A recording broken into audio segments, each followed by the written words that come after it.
እንግዲህ ማሮቼ የኔ ፍቅሮቼ የኔ ማሮች እጅግ በጣም ነው የማመሰግነው። 1000 አስገብታችሁኛል። አሁንም ጉዞ ወደ 2000 ታስገቡኛላችሁ ብዬ ተስፋ አደርጋለሁ ማለት ነው። የኔ ፍቅሮቼ የኔ ማሮች አሁንም ድል ለና ሀይሚዬ ለኔ ፍቅሮች ለኔ ማሮች ማለት ነው።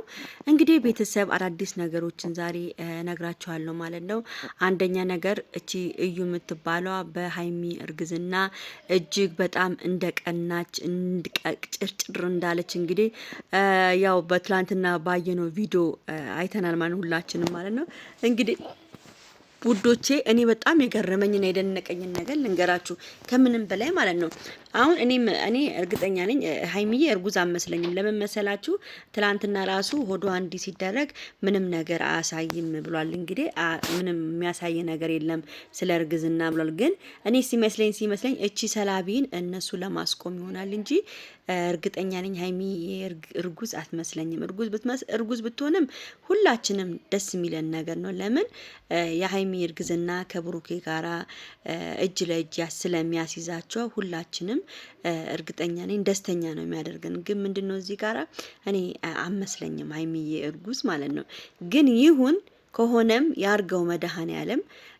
የብሩክና የሀይሚን ነገር ማየት ደስታ በጣም ነው ደስ የሚለን። እኔ እቺ ማናት የእዩን እነሱ ይመስለኛል የእዩን ስሜት ለማወቅ ነው። ሀይሚ እርጉዝ ነች ከተባለ እንደውም የበለጠ ደግሞ እልህ ውስጥ ነው የምትገባው። ገብቷቸዋል። እልህ ውስጥ ገብታ እነሱን ለማጥፋት እነሱን የሆነ ነገር ለማድረግ ነው የምትጣጣረው ማለት ነው። ስለዚህ እውነት ሀይሚዬ እርጉዝ ከሆነች ራሷን ትጠብቅ፣ ከሰው ጋር መገናኘት የለባትም። እርጉዝም ካልሆነ ችግር የለውም። ያው እቺን አፏን ለማዘጋትም ይሆናል ብዬ ነው እንግዲህ ማስበው። እዩ እንግዲህ በጣም ከባድ ነገሮችን እያዘጋጀች ነው ያለችው። አሁንም ምርመራ ላይ በእንደገና ምርመራ እንደሚደረግ ነው። እኔ በጣም የገረመኝና በጣም ያስደነቀኝ ነገር ቡታጅራ እንደዚህ አይነት ምርመራ የለም። ቡታጅራ ማለት በጣም እኔ ሄጃለሁ። በጣም ትንሽዬ ከተማ ነች። በጣም ከየት ልበላችሁ ከዚች የምትሆነች ከተማዋ በጣም ትንሽዬ ከተማ እኮ ነች ቡታጅራ ማለት። እኔ እጄ ስላየሁት ነው። ትንሽ ነች ከተማ። እንደዚህ አይነት ትንሽ ከተማ ላይ እርግጠኛ ነኝ የዲኤንኤን ምርመራ አለ ብዬ አልጠራጠርም።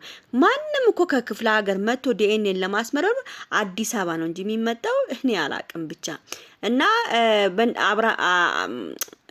ብሩኬ ምንድን ያለው ዲኤንኤኑ ልክ ካልሆነ በእንደገና አዲስ ምርመራ እናደርጋለን ምናምን አለ። ይሄ እንደዚህ ከማድረግ አዲስ አበባ መተው ዲኤንኤናቸውን ለምን አያደርጉም? ለምን እቺ ልጅ አይገላገሏትም? እውነት ዲኤንኤን ከተደረገ በኋላ እኮ ከዚህ በኋላ ግንኙነትም አይፈጠርም። አሁን ምንድነው መሰላችሁ? አሁን ዲኤንኤኑ ተመርምሮ አዎ የሷ ልጅ ነው የብሩኬ ልጅ ነው ከተባለ ምንድነው የሚፈጠረው? እስቲ ንገሩኝ። ልጅቷ በእንደገና አላስመረምርም ነው የምትለው። ለምን 50 ጊዜ ልጄላ ወደዚህ አላደረግም አላስመረምርም ነው የምትለው። ካሁኑ ይሄን ዲኤንኤን ተትተው ካሁኑ ሄደው አዲስ አበባ መተው ዲኤንኤኑን ቢያደርጉ ጥሩ ሀሳብ ነው። ግን ታያላችሁ፣ ለማየት ያብቃችሁ።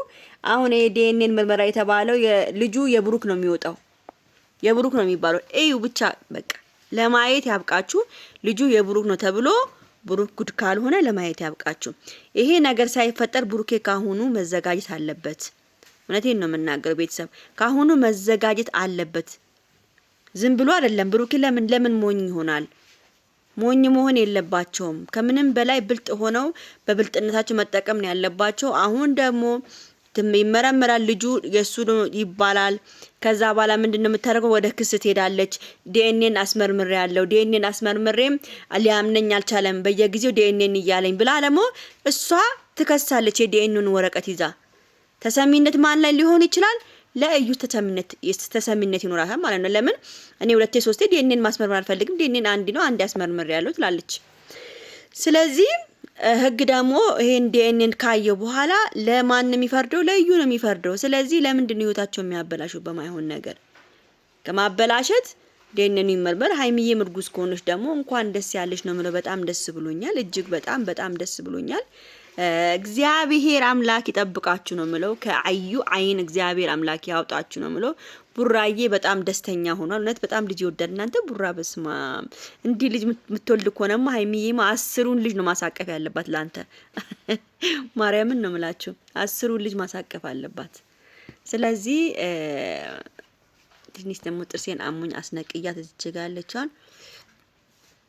የሚገርም ጥርስ ላስተክልብን ነው። የሚገርም ጥርስ በጣም አሞኝ ሙቼ ውይ ለጠላት አይስጥ ጥርስ በሽታ ለጠላት አይስጥ። ቤተሰብ ታምሜ ልሞት ደርሼ እንዴ ምን አባቱ ብዬ ስነቀልኩት። አሁን አዲስ ጥርስ ቆንጆ ደግሞ እኮ ጥርሴ ሰው አይን ነው መሰለኝ። ጥርሴ በጣም ነው የሚያምረው፣ ግን በቃ አይን ነው መሰለኝ አላቅም። ቤተሰብ ከቆንጅና ጋር ውበት ሲለካ ቲጂን አለካ እንደተባለው ታውቃላችሁ መቼ